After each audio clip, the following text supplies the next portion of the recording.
What happens when a New York waitress, hiding from a dark past, is the only person in the room who understands a lie?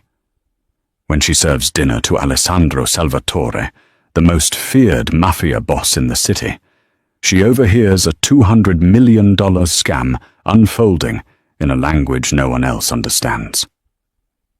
She has one choice: stay silent and stay safe, or speak the 4 words that will save him, and possibly end her life. This is a fake. Get ready, because this isn't just a story about a scam. It's about what happens when a ghost meets a king. The L'Ombre was a restaurant built on secrets. It existed in a pocket of Manhattan, so exclusive it didn't even have a sign, only a single gas-lit lantern over a lacquered black door. Inside, the air was thick with the scent of old money, truffles, and quiet, heavy negotiations. The carpets were so plush they absorbed all sound, and the waiters moved like ghosts, their reflections sliding over the dark panelled walls. Eleanor, known here only as Lena, was the best ghost they had. For 2 years, she had perfected the art of being invisible. She was the pale girl with the ordinary brown hair pulled into a severe bun, the girl with the downcast eyes who anticipated the need for more water before the glass was half empty, who could clear a $500 plate of foie gras without making a sound. Her invisibility was her shield, her paycheck, and her survival. Tonight, however, her shield felt thin. The air in L'Ombre was not just exclusive, it was electric. "The Salvatore party is in the Verona room," whispered Pierre, the maitre d', his face tight with anxiety. "You are assigned, Lena. Only you." Elena's heart didn't leap. It simply sank, heavy and cold. The Salvatore party. Even the name was a threat. Alessandro Salvatore. The press called him a reclusive financier. The streets called him the Capo Fantasma, the Phantom Boss. He was the unseen hand that moved the city's undercurrents. He didn't just own shipping lanes and construction firms. He owned politicians, judges, and, according to rumor, the souls of half the city's police force. And he was dining in her section. She nodded once, her face a perfect mask of professional calm. "Understood, Pierre." As she pushed through the kitchen doors, the steam and clatter felt like a brief return to the real world before she stepped back into the lion's den. She collected the chilled bottles of San Pellegrino and a $4,000 bottle of 1990 Romanée Conti that Alessandro demanded be waiting. When she entered the Verona room, the silence was immediate and absolute. It was a small, private alcove, dominated by a heavy mahogany table. 2 men were already seated, their expensive, ill-fitting suits screaming, "New money."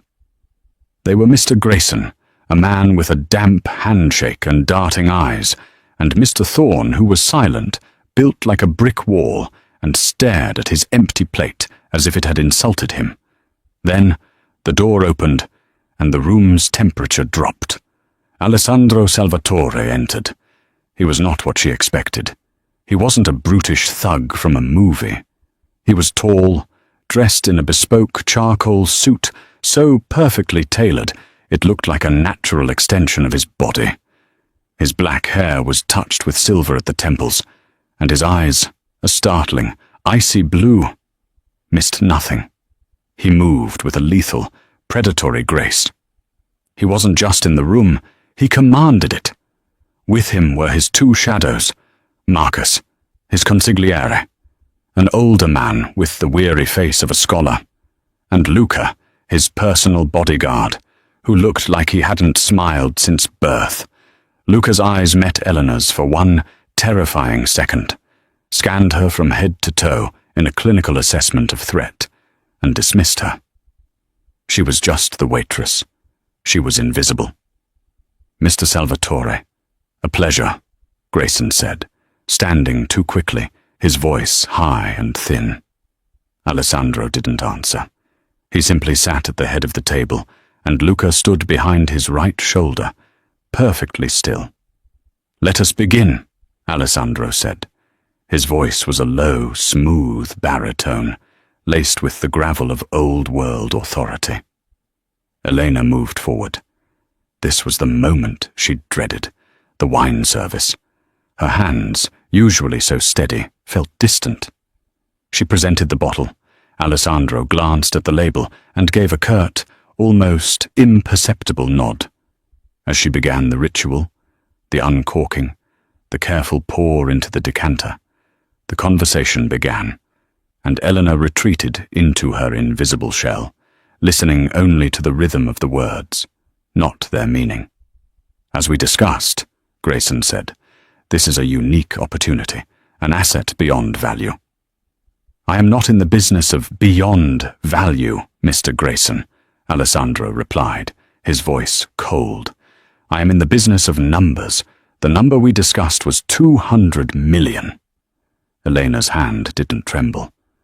200 million. Indeed, a trifle for what is being offered. Grayson laughed nervously. "My associates in the Gulf, they are very particular.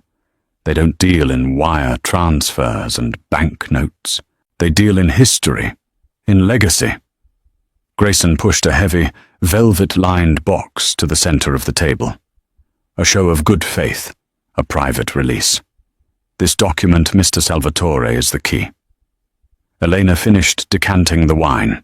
She poured a small tasting amount for Marcus, who swirled, sniffed, and nodded. She began to move around the table, pouring for Alessandro first. Grayson, attempting to build rapport, leaned in and said something in a low voice. It was Arabic, or rather, a butchered, embarrassing attempt at it. "Al-Hadiya min al-Sheikh," Grayson managed, mangling the vowels. "A gift from the Sheikh." Alessandro's face remained stone. He clearly didn't understand the words, only the intent. But Elena understood, and as she stood by Alessandro's shoulder, a jolt went through her, so profound she almost dropped the heavy bottle. It wasn't Grayson's terrible pronunciation that shocked her. It was the quiet, contemptuous whisper that came from the other man. From Thorne. He hadn't moved, hadn't looked up from his plate, but he'd muttered just 2 words in a flawless, cutting dialect she knew as well as her own. A dialect that did not belong in a high-end deal. "Amsik al-Karuf," he whispered. "Seize the sheep." Elena froze. It was Egyptian street slang, a con man's phrase. It meant, the mark is ready to be fleeced. Her blood turned to ice. She kept pouring, her body on autopilot, but her mind was racing. This was a scam. These men were not representatives. They were predators. She finished pouring and stepped back, her heart hammering against her ribs, her mask of invisibility threatening to crack. For the next hour, Elena drifted in and out of the room, a phantom delivering plates of risotto bianco and seared scallops. Each time she entered, the tension was thicker. Grayson did all the talking, weaving a grand tapestry of lies. He spoke of a sovereign wealth fund in Dubai, of a lost collection of artifacts, and of mineral rights in a disputed territory that were unmenable by any public corporation, but could be privately acquired. The $200 million, he explained, was not a payment. It was a security deposit to unlock a vault in Geneva that held the true deeds. "This document," Grayson said, tapping the velvet box, "is the collateral. It is a 10th century Kufic manuscript, itself worth a fortune. But its real value is as a key. The Sheikh offers it to you as his partner." Alessandro Salvatore listened. He was a statue, his icy blue eyes fixed on Grayson, letting the man talk, letting him spin his web. He hadn't touched his food. "The transfer must be made tonight," Grayson urged, a sheen of sweat on his upper lip. "My associate, the Sheikh, he is a man of impulse. This window will close by midnight. And this key," Alessandro said, his first words in half an hour. He gestured to the box. "You guarantee its authenticity?" "Absolutely," Grayson proclaimed. "Authenticated by the finest experts. It is a sacred text, a promise." Thorne, the silent partner, shifted in his chair. He was the muscle, but he was also the expert. He was the one who really knew the con. Elena returned to clear the main courses. She moved to Alessandro's side. As she reached for his untouched plate, Grayson decided to add one more flourish of his cultural expertise. He opened the velvet box. Inside, resting on satin, was a small, leather-bound page. It was beautiful, covered in thick, angular Arabic script. "A masterpiece, isn't it?" Grayson said, his voice full of false reverence. Elena's eyes flicked to the page. She was not an art expert. She was not a historian. But for 10 years of her life, she had lived in Cairo. She had spent her childhood hiding in the dusty back rooms of the Khan el-Khalili, her father, a cultural attaché who was more treasure hunter than diplomat. She had learned to read Kufic script before she could read English cursive. Her eyes scanned the page. It was beautiful, and it was old. But it wasn't a 10th century masterpiece. She recognized the slight hook on the Aleph character and the exaggerated curve of the nun. It was a specific style. She'd seen it before, on a piece her father had identified as a forgery from a notorious workshop. "The calligraphy is from the Al-Andalus period," Thorne said, speaking for the first time. His voice was a low rumble. "Infallible." Elena's gaze drifted from the script to the small, faded seal stamped in the bottom corner. It was a wax emblem depicting a stylized tree. Grayson was sliding a small, heavy laptop across the table. "The Geneva account is ready, Mr. Salvatore. Your transfer will authorize the release. 200 million. A simple keystroke." Alessandro looked at the document in the box. He looked at the laptop. Elena was clearing Grayson's plate.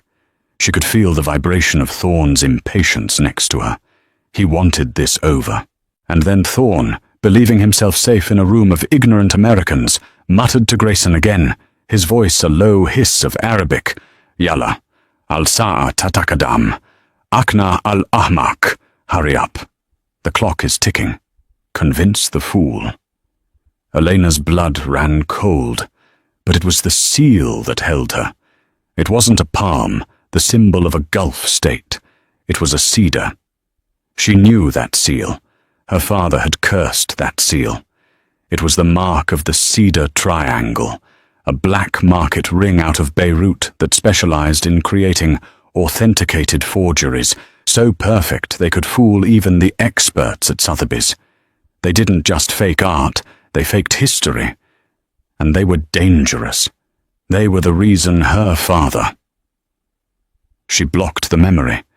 Alessandro Salvatore, the most powerful man in New York, was about to be scammed by the same ghosts who had shattered her life. He was reaching for the laptop. His fingers hovered over the keyboard. Elena's mind was a whirlwind. Stay invisible. Say nothing. Walk out. This is not your fight. He is a criminal. Let him be robbed. But it wasn't about him. It was about them. It was about the arrogant smirk she could hear in Thorne's voice, the reek of lies that felt so sickeningly familiar. Alessandro's finger moved toward the enter key. She had 1 second. She turned, her tray in her hand.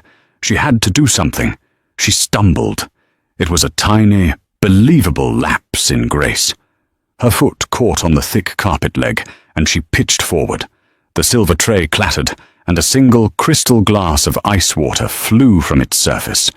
It did not hit the laptop. It sailed past Alessandro's shoulder and shattered on the floor. But its contents, a spray of ice-cold water, arced perfectly, spattering across the open velvet box and the priceless 10th century document. "Ah!" Grayson shrieked, jumping back. "You clumsy! I am so sorry, Elena gasped, her voice full of panic. She lunged forward with a stack of linen napkins. Mr. Salvatore, please, let me...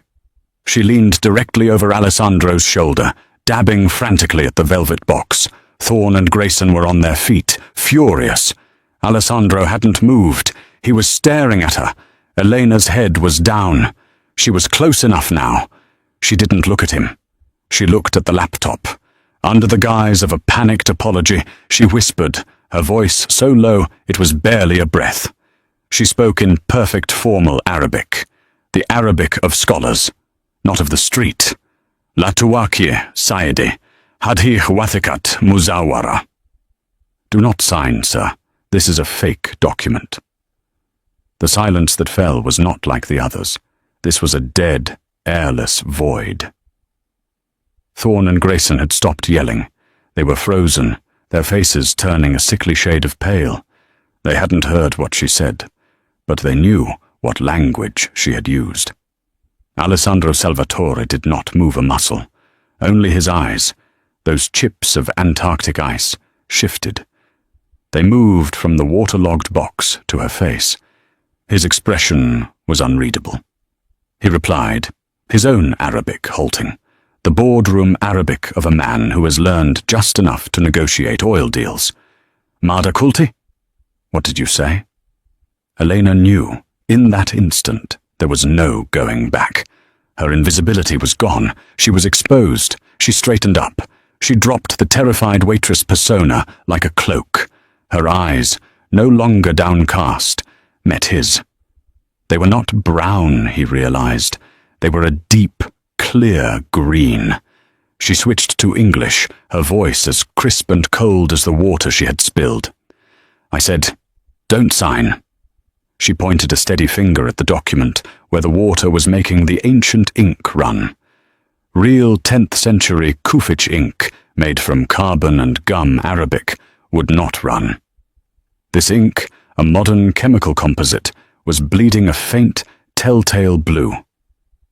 "This is a fake," she said, the words echoing the title she'd one day inspire. Grayson erupted. "This is insane! Alessandro, she's a waitress! She ruined—" "Shut up!" Alessandro commanded. He didn't shout. The words were quiet, and they slit the air. Grayson obeyed instantly. Alessandro's gaze remained locked on Eleanor. "Explain." "The ink is running," Eleanor said simply. "It's modern, but that's just the sloppy part." She pointed to the wax seal, now melting slightly from the water's contact. "That seal. You were told this was from a Dubai sovereign fund. That seal is the mark of the Cedar Triangle, a forgery ring out of Beirut. They specialized in faking Kufich and Andalusian manuscripts in the late 90s. They were frauds." She then turned her gaze to Thorne, who looked like he was about to be sick. "And him," she said, her voice dripping with the contempt she had hidden for so long. "He doesn't speak the polite, educated Arabic of a Gulf negotiator. He's been whispering to his partner in street-level Egyptian slang.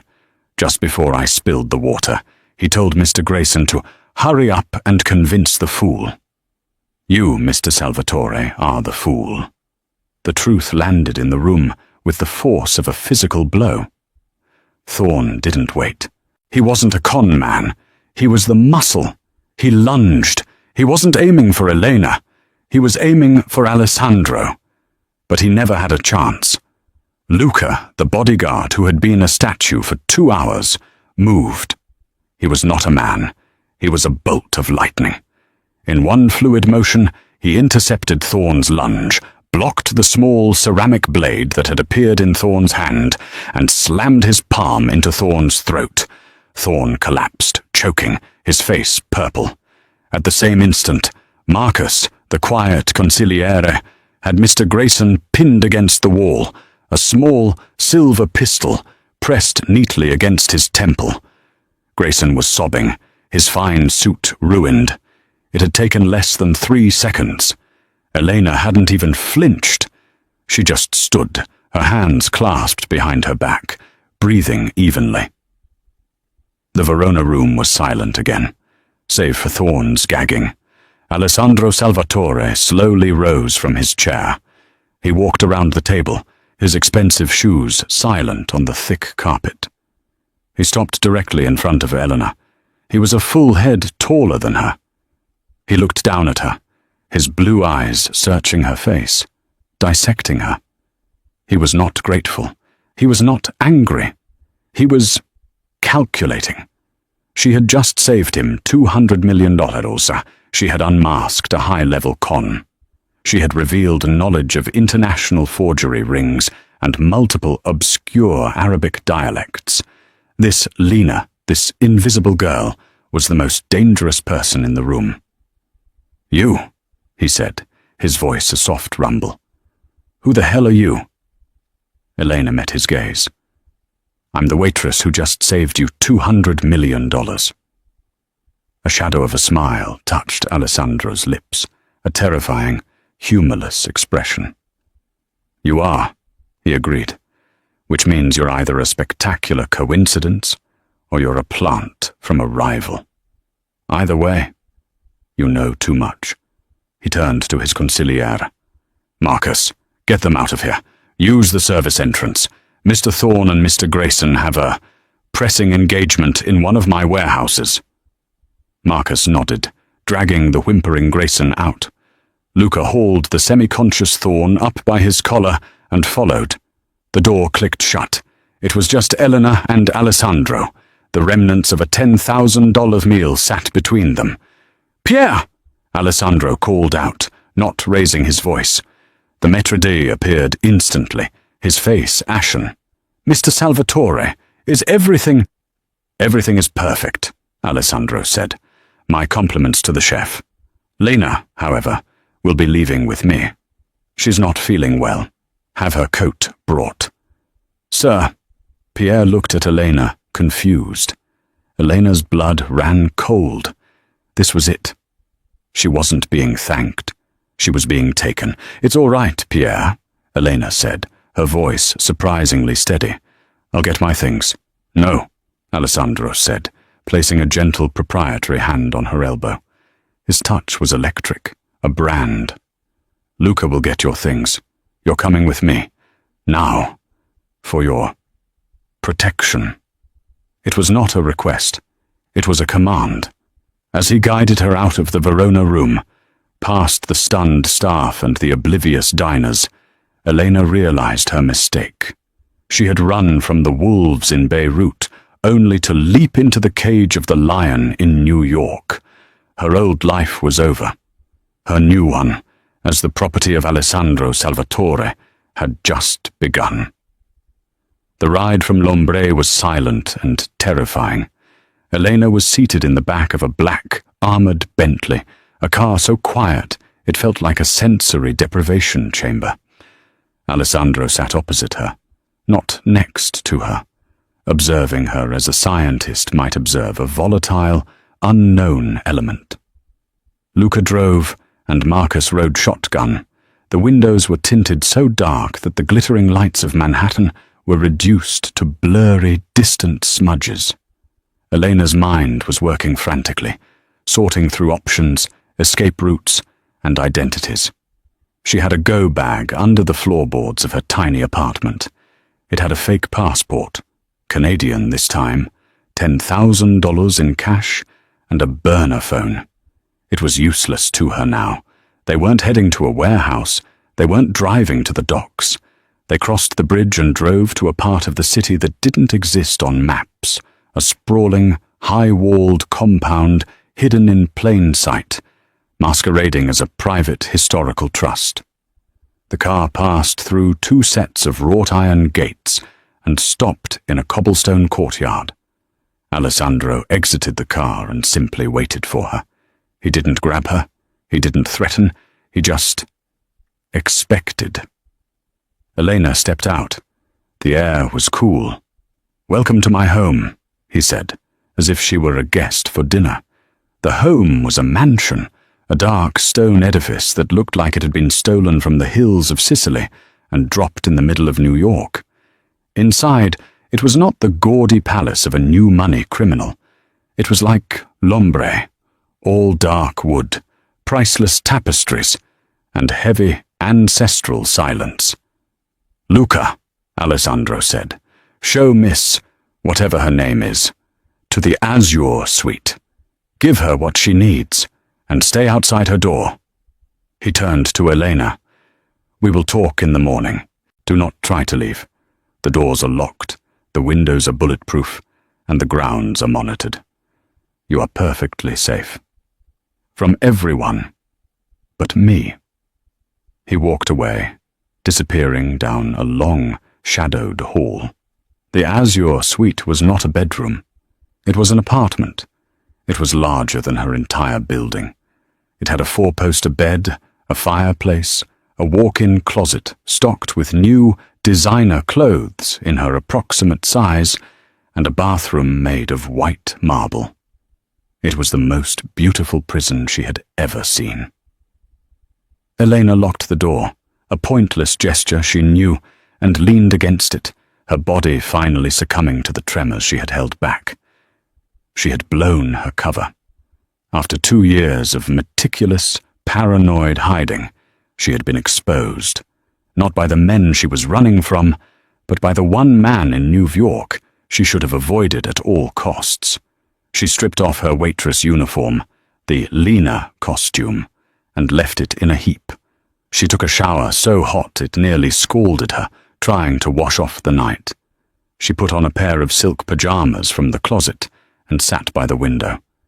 She could see Luca, standing like a gargoyle on the terrace below, his eyes pointedly away from her window. Sleep was impossible. Her past came flooding back, the smell of jasmine and diesel from the Cairo streets, her father's study, filled with forbidden texts, the men with the cedar tree signet rings, the phone call that told her to run, to become a ghost, to trust no one. She had failed. The sun rose, painting the sky in shades of grey and bloody orange. At 7 a.m. sharp, there was a soft knock. Elena opened it. A young woman in a maid's uniform stood there with a tray of coffee and pastries. "Mr. Salvatore will see you in the library in 1 hour," the maid said, not meeting her eyes. Elena drank the coffee, black. She dressed in a pair of the provided black trousers and a cashmere sweater. She felt like an imposter. She brushed out her hair, letting it fall past her shoulders. The severe bun was gone. When she entered the library, guided by Luca, Alessandro was waiting. He was dressed in a simple white shirt, sleeves rolled up, revealing tanned, powerful forearms. He was not the Capo Fantasma this morning. He looked like a CEO, a ruthless one. The library was 2 stories, filled with thousands of leather-bound books. Marcus was there, standing by a desk, holding a slim folder. "Good morning," Alessandro said. "Do you have a name?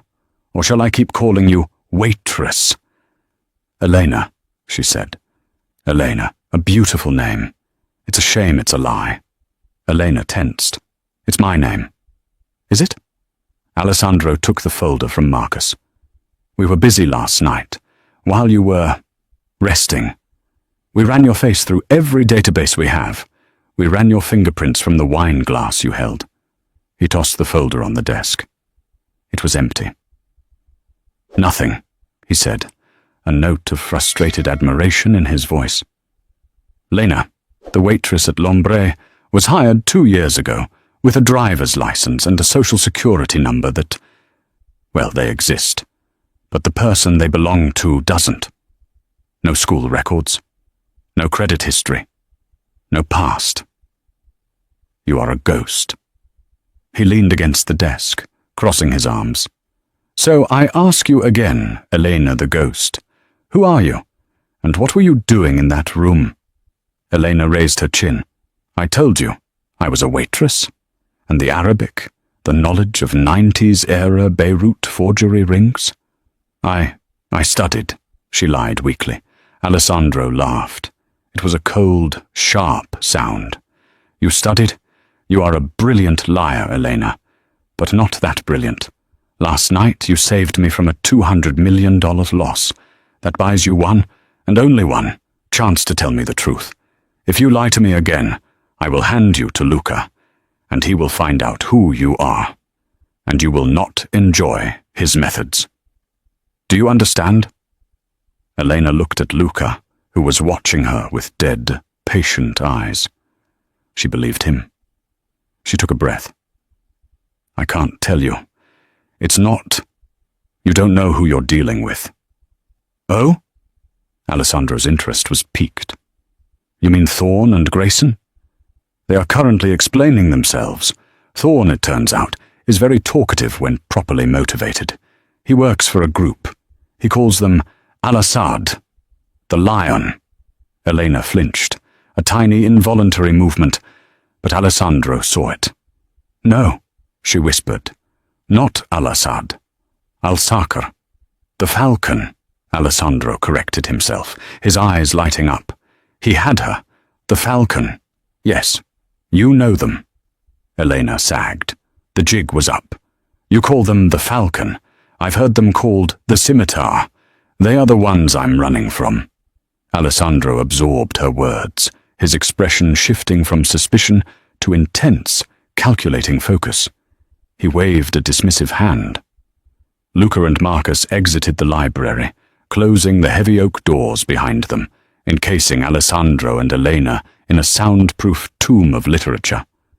You're running from them, Alessandro stated. It wasn't a question. The men who tried to scam me are the men you are hiding from. That is a very interesting coincidence. It wasn't a coincidence, Elena said, her voice low. She was tired. The adrenaline was gone, leaving only a bone-deep weariness. They operate in the world of high-value antiquities and historical assets. That's their hunting ground. It was my father's world. She walked to the window, looking out over the manicured, prison-like garden. My name is Elena Rostova. My father, he was Dr. Mikhail Rostov. He was a cultural attaché at the embassy in Cairo, but that was his cover. He was an antiquities expert, the best in the world. Museums, governments, private collectors. They all used him to authenticate priceless artifacts. Alessandro listened, his stillness unnerving. About 3 years ago, he was approached by them. The Scimitar. They wanted him to authenticate a forgery, a massive one, a lost charter they discovered, which would have given them false claim to a massive oil reserve. It was $1 billion con. My father, he was an academic. He was proud. He refused. She paused, the memory still sharp. They don't take no for an answer. They framed him. They manufactured evidence that he was the forger, that he was the one trying to defraud the Egyptian government. They ruined his name. But that wasn't enough. They killed him, Alessandro said. Yes, Elena whispered. They staged it as a suicide. But before they did, he called me. He told me to run. He said they wouldn't just kill him. They would come for me. He had a ledger, a black book where he documented every dealing he ever had, including all his research on their operations, their forgeries, their contacts, their front companies. He told me he'd hidden it. And they think you have it, Alessandro concluded. They think I have it, she confirmed, turning to face him. So I ran. I disappeared.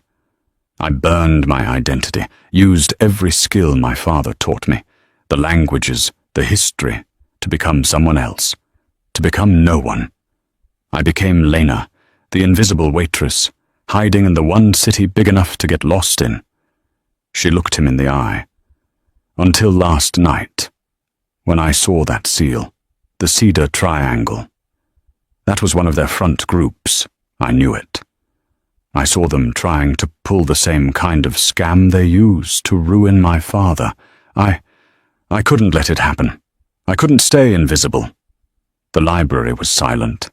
Alessandro stared at her, truly seeing her for the first time.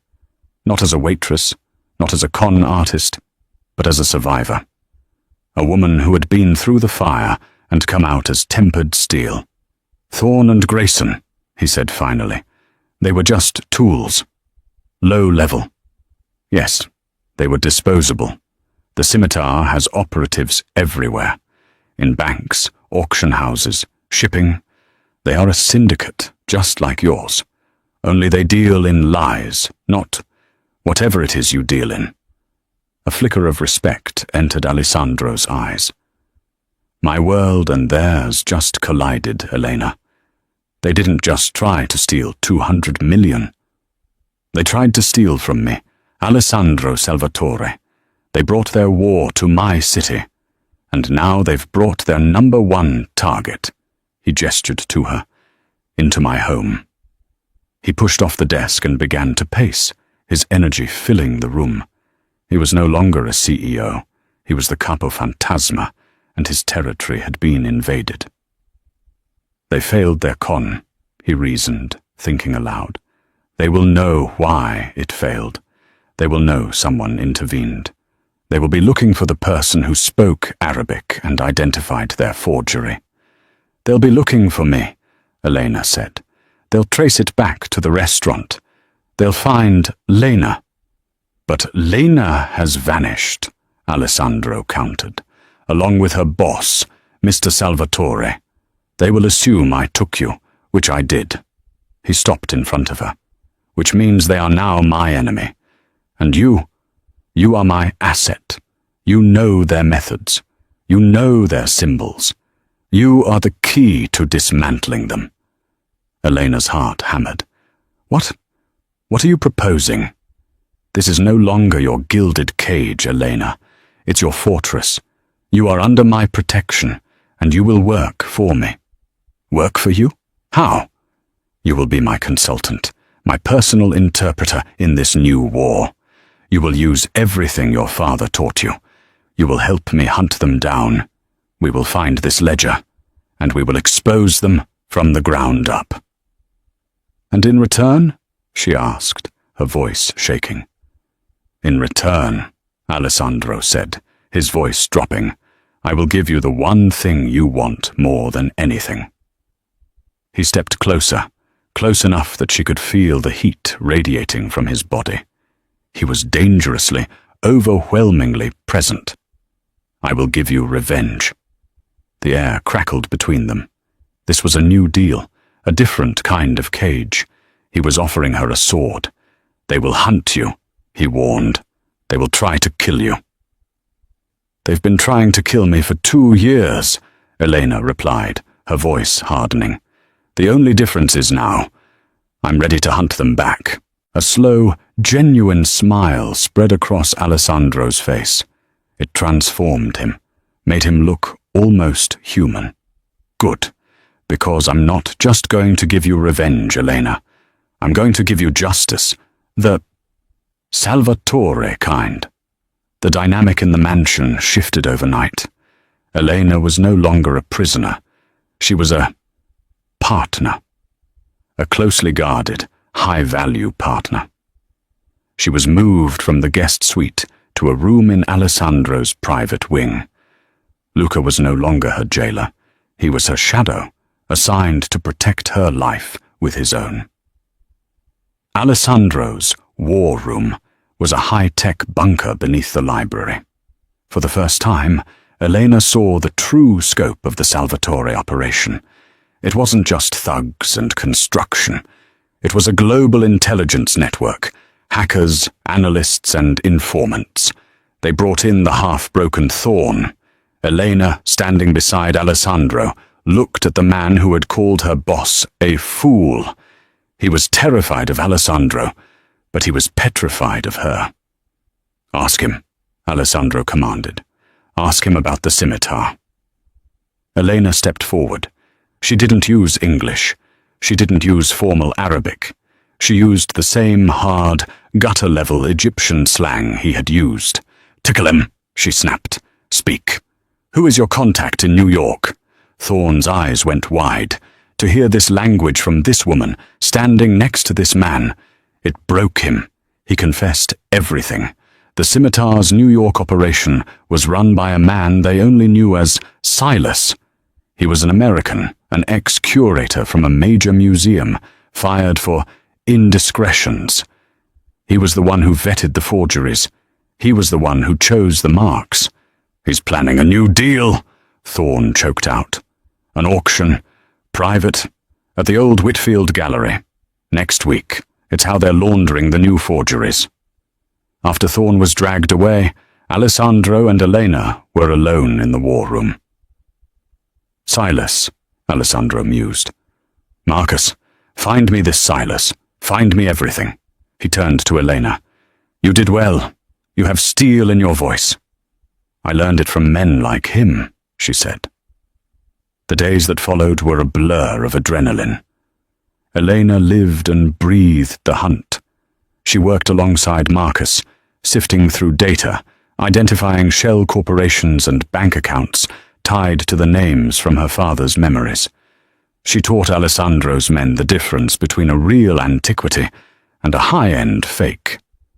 She and Alessandro worked side by side, long into the night, fueled by coffee and a shared, obsessive energy.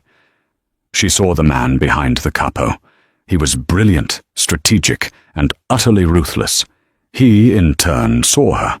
He saw her intelligence, her courage, and the deep, abiding wound from her past. One evening they were reviewing shipping manifests in the library. "You're not just doing this for your father," he said, not looking up from a file. "He was my father," she said defensively.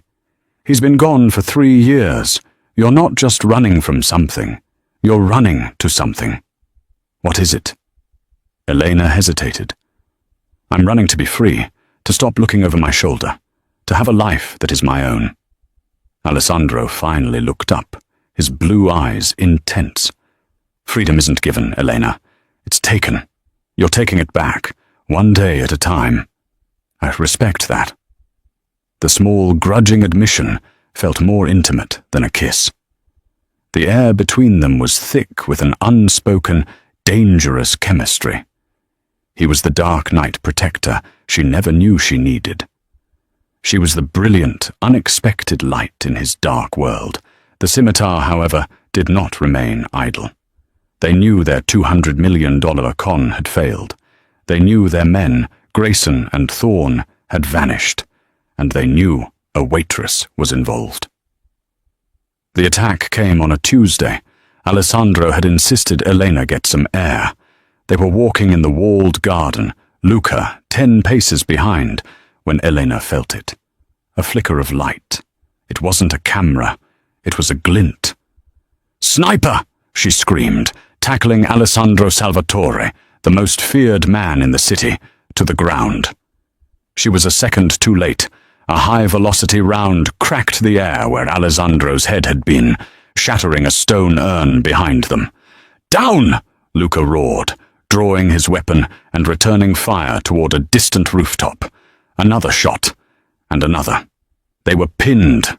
Alessandro, recovering from the shock of being tackled by her, reacted instantly. He didn't run for cover. He covered her. He rolled, pulling her beneath his own larger, stronger body, shielding her from the gunfire. "You're okay," he growled in her ear, his voice a low vibration against her body. "They won't get through me." She was pressed against his chest, her face buried in his suit, which smelled of expensive cologne and ozone. She could feel the steady, powerful thump of his heart against her cheek. He was completely calm. Luca was on his comms, roaring orders. "Hostile east wall! All units converge!" More shots rained down, chipping the stone balustrade they were hiding behind. "You saved my life," Alessandro murmured, his breath hot on her ear. "We're not safe yet," she panted, her terror mixing with a strange, intoxicating rush. "We will be." A volley of gunfire erupted from the house as Alessandro's security team engaged the sniper. The shooting stopped. After a long, tense silence, Luca's voice came over the comms. "Target neutralized, boss. The perimeter is secure." Alessandro did not move for a long moment. He just stayed there, shielding her, breathing her in. Finally, he rolled off her, standing up and pulling her to her feet in one smooth motion. His suit was covered in dirt. There was a cut on his cheek, but his eyes were on her. They were blazing with something new. Not just respect, not just intrigue, possession. "You're fast," he said, his thumb coming up to brush a speck of dirt from her cheek. His touch lingered. "I've been running for a long time," she whispered, her body trembling from the impact. "No more running," he said, his voice a vow. "From now on, we are the ones who hunt." He didn't let her go. He kept his hand on her arm, guiding her back inside, his touch a possessive, protective brand. The line between them had been irrevocably crossed. She had saved his life, and he had shielded hers. They were bound, not just by a deal, but by scars. The plan was audacious, and it was hers. The Whitfield Gallery was not just a gallery. It was a bank, a vault, and a fortress. The guest list for Silas's private auction, now just an hour away, was a global roster of sharks in bespoke suits, billionaires with hollow morals, and black market dealers who traded in history. Elena stood in the center of her suite in Alessandro's mansion, her reflection staring back at her from a floor-to-ceiling mirror. She was no longer Lena the waitress, a shadow in a bun and apron. She was not Elena the ghost, running from a past that wasn't real. Dressed in a floor-length, emerald green gown, the exact color of her eyes, she was a queen. The dress was a weapon, simple, severe, and stunning. Her hair, no longer hidden, fell in dark waves. The door opened. Alessandro entered, and for the first time, Elena saw him pause. He was in a perfectly tailored tuxedo, the unofficial uniform of the powerful. But his eyes were on her. He drank her in, a slow, appreciative, and utterly possessive appraisal. "Mikhail Rostov's daughter," he said, his voice rougher than usual. "Or just Elena," she replied, her voice steady, though her heart was a hummingbird in her chest. He walked to her, holding a black velvet box. He opened it. Inside, resting on white satin, was a river of diamonds, a necklace so bright it seemed to steal the light from the room. "To complete the costume," he said. She turned, lifting her hair. He stepped behind her. His fingers, large and warm, brushed the bare skin of her neck as he fastened the clasp. The diamonds were cold, a stark contrast to his touch, which was electric. He didn't move away. His hands rested on her bare shoulders, his presence a heavy, protective weight. "Are you afraid?" he asked, his voice a low rumble in her ear. "Terrified," she admitted, meeting his gaze in the mirror. "But not of you. Not anymore." "Good," he said, "because you are not walking in there alone." He turned her around, his gaze intense. "This ends tonight, Elena. Whatever happens, whatever he says, I will not let them harm you." He leaned in, and his lips brushed hers. It was not a kiss of passion, not yet. It was a promise, a seal, a brand. The Whitfield Gallery was a gleaming, cold cathedral of white marble and glass. The air was hushed, the only sound the clinking of champagne flutes and the murmur of vast fortunes. Silas met them in a private viewing room on the third floor, a sterile white box dominated by a single, spotlighted sculpture. Silas, the ex-curator, was slick and handsome, with the easy smile and dead eyes of a sociopath. "Miss Rostova," he smiled, gliding towards them. "A distinct and unexpected pleasure. And your associate." He gave Alessandro a dismissive glance, mistaking him for a brutish bodyguard, a wealthy gorilla on a leash. It was a fatal underestimation. "Let's get this over with, Silas," Elena said, her voice laced with a tremor she didn't have to fake. Of course. Nerves are to be expected, he soothed, his condescension thick. The merchandise? With a steady hand, Eleanor produced the single, aged page, a brilliant forgery created by Alessandro's own network, detailing 2 of the scimitar's known buyers. Silas took it, his eyes lighting up with greed. He examined it under a loupe, his smile widening. Impressive. Your father's work, no doubt. The man was a true artist. He looked up. My client will be very pleased. He's just arriving now. The door behind them hissed open. But it wasn't a client. It was 2 of the scimitar's guards, large men in dark suits, their hands inside their jackets. Alessandro didn't flinch, but Elena felt his entire body go rigid beside her. A trap, Alessandro murmured. A reclamation, Silas corrected, his slimy persona vanishing, replaced by cold malice. You didn't really think I'd let you leave, did you? You've been a ghost for 2 years, Elena, a loose end. We've been looking for you for a long time. He stepped closer. The ledger. The real one. Where is it? Right here, Alessandro said. He didn't look at Silas. He looked at Elena. He tapped the small emerald pin on his lapel, a gift from her, matching her dress. It was a microphone. Luca. Now. For a split second. Nothing. Silas smirked. No one is coming to save. The world ended. The gallery's fire alarms blared, a deafening shriek. The lights cut out, plunging the room into darkness, only to be replaced by the pulsing, chaotic flashes of red emergency strobes. Outside the room, Elena could hear screams and the crash of glass. Silas, in a panic, lunged for Elena. Get her! He never touched her. Alessandro moved. He was not a man. He was a shadow, a force of nature. In the flashing red light, Elena saw a tableau of violence. Alessandro intercepted Silas's lunge with a brutal, efficient strike to the throat that sent Silas sprawling, choking. One guard raised his weapon. Alessandro was already moving, disarming him with a sharp crack of bone.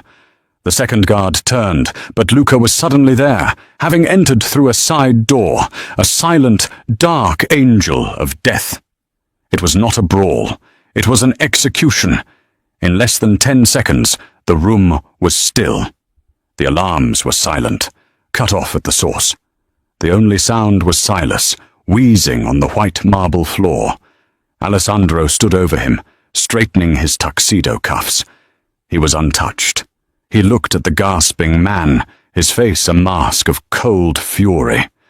"The war is over," Alessandro growled. You idiot," Silas choked, blood flecking his lips. He started to laugh, a wet, rattling sound that turned Elena's blood to ice. "You think this was about 200 million? About you? You were just a client, a mark." His eyes, wild with hatred, found Elena. "It was always about her." "Me?" Elena stepped forward, her voice a whisper. "The ledger." Silas coughed, his laughter turning manic. "You're trying to clear your father's name. You poor, pathetic girl. You've been running around, hiding like a rat, all to protect the good name of Mikhail Rostov." He spat a bloody laugh. "That ledger doesn't clear him. It implicates him." "Liar," Elena whispered, the word hollow. "It's the truth," Silas shrieked, energized by his final, terrible act of vengeance. "Your father wasn't framed, you stupid girl. He was a partner. He was our best forger. He got greedy, tried to double-cross us, so we suicided him. That ledger? It has every transaction he ever made. He's the one who ran the Cedar Triangle. He's the one who built the scimitar." The words were like acid, dissolving the very foundation of her world. Her father, her hero, the man whose memory she was avenging. "He was a monster," Silas gasped. "And you're the one who believed his lies. He's the devil, and you've been protecting his legacy." Elena couldn't breathe. The room tilted. Her father, her quest, her entire life. It was a lie, a cheap, cruel forgery. She wasn't just crying. She was unmaking, shattering from the inside out. Alessandro watched her. His face was hard, unreadable. He saw her break. He looked down at Silas, who was still grinning. He ended the confrontation with a single, sharp, final movement.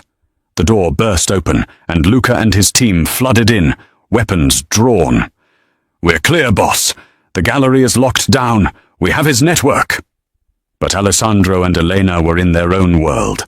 The tactical victory was hollow in the face of her personal, emotional desolation. He walked to her. She was staring at nothing, tears streaming down her face, the diamond necklace a mockery of her father's lies. He put his hands on her shoulders, his grip firm, grounding her, forcing her to look at him. "Elena, look at me." Her green eyes, shattered and lost, met his. "He's gone," Alessandro said, his voice firm but not unkind. "That man is dead. The story you told yourself is dead. The lies are dead." She choked on a sob, and he pulled her into him. He didn't hold her like she was glass. He held her like she was an anchor, holding her fast as her world dissolved. He pressed her face into his suit, his hand moving to the back of her head, shielding her. "Your father's legacy is his," he said, his voice a low vibration against her ear. "His sins are not yours. Do you hear me?" She nodded, clinging to him. "You are not your father's daughter," he said, pulling her back just enough to look at her. "You are not Lena, the waitress. You are not a ghost." He tilted her chin up, his gaze intense, possessive, and for the first time, protective. "You are Elena, and you are mine." She didn't pull away. She didn't argue. She leaned into him, her past finally dead, burned away by the truth. She was free. Free of the past, free of the lies, and free of the need to run. She had traded her cage of fear for a fortress, a life at the side of the only man who saw her for who she truly was. She was no longer invisible. She was the woman who had saved the Don, and in the ashes of her father's lies, she had finally found herself. She spoke the truth and lost her past, only to find her future. Elena's story proves that sometimes the greatest scams are the ones we tell ourselves. She thought she was avenging a hero, but she was really just freeing herself. Now she's no longer a ghost. She's a queen in a new kind of kingdom, and her war is just beginning. What did you think of Elena's choice? Was Alessandro her savior, or just a new kind of captor? If you loved this story of drama, twists, and dark romance, please hit that like button. It really helps the channel. And don't forget to subscribe and ring the bell so you never miss a new story. Share this video with someone who needs a reminder that sometimes you have to burn down your old life to build a new one.